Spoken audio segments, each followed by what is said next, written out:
और मीडिया कहती है क्या मुसलमान टेररिस्ट है, मुसलमान दहशतगर्द है। दहशतगर्द का मतलब क्या होता है? What is the meaning of the word terrorist? Terrorist by definition means a person who causes terror. दहशतगर्द वो शख्स है जो दूसरे इंसान के दिल में दहशत पैदा करता है। मिसाल के तौर पे अगर एक चोर है तो चोर के लिए जो पुलिस है वो दहशतगर्द है, क्योंकि चोर के दिल में पुलिस दहशत खौफ पैदा करती है। मुझे पता है कि ये लफ्ज टेररिस्ट, दहशतगर्द, ज्यादातर इस्तेमाल होता है जो लोग आम मासूम इंसान के दिल में दहशत पैदा करते हैं। I am aware that this word terrorist is more commonly used to terrorise an innocent human being. और कई बार दो लेबल्स सेम शख्स को दिए जाते हैं, सेम एक्टिविटी के लिए, सेम चीज के लिए। Two different labels are given to the same person for the same activity.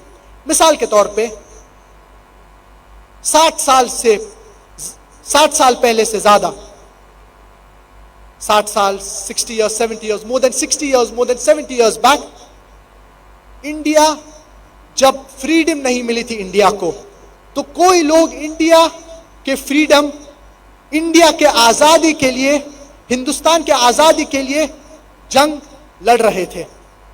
India के आजादी के लिए वो लड़ रहे थे। ये लोग इंडिया के आजादी के लिए लड़ रहे थे जब ब्रिटिशर्स इंडिया को रूल कर रहे थे। तो ये लोग ब्रिटिश गवर्नमेंट के मुताबिक, ब्रिटिश हुकूमत के मुताबिक इन्हें टेररिस्ट कहा जाता था।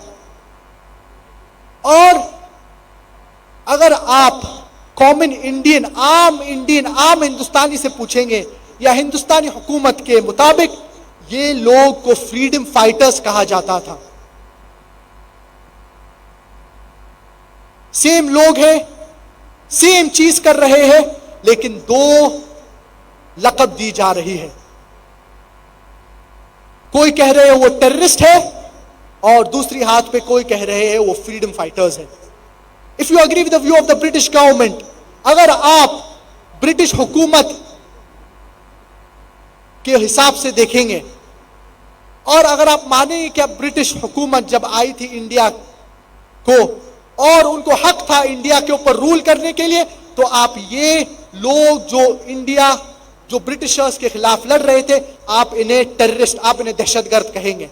और अगर आप कॉमन इंडियन के हिसाब से देखेंगे, क्या ब्रिटिशर्स जब आए थे ये सिर्फ ट्रेड करने के लिए आए थे, इन्हें कोई हक नहीं था हिंदुस्तान, इंडिया के ऊपर रूल करना, तो आप ये हिंदुस्तानी लोग को कहेंगे फ्रीडम फाइटर्स, पेट्रियट्स, जो हिंदुस्तान के आजादी के लिए लड़ रहे थे।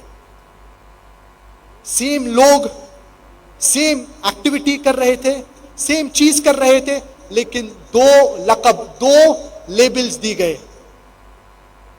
दो लेबल्स दिया गया ये लोग को। और हमें पता है अमेरिकन रेवोल्यूशन जब हो रहा था, जॉर्ज वॉशिंगटन वो अमेरिका के फ्रीडम के लिए लड़ रहे थे जब ब्रिटिशर्स अमेरिका के ऊपर रूल कर रहे थे। और ब्रिटिश गवर्नमेंट के हिसाब से जॉर्ज वॉशिंगटन टेररिस्ट नंबर 1 कहा गया था। बाद में जब अमेरिका को फ्रीडम मिलती है तो George Washington president of USA बन जाते हैं। सोचिए, terrorist number 1 president of USA बन जाते हैं। अगर आप साउथ अफ्रीका के बारे में पढ़ेंगे, जब साउथ अफ्रीका को व्हाइट अपार्थाइड गवर्नमेंट रूल कर रही थी, नेल्सन मंडेला को इम्प्रिजन किया गया था रॉबिन आइलैंड्स में 25 साल से ज्यादा, और वाइट अपार्थाइड गवर्नमेंट के मुताबिक के हिसाब से नेल्सन मंडेला टेररिस्ट नंबर 1 था।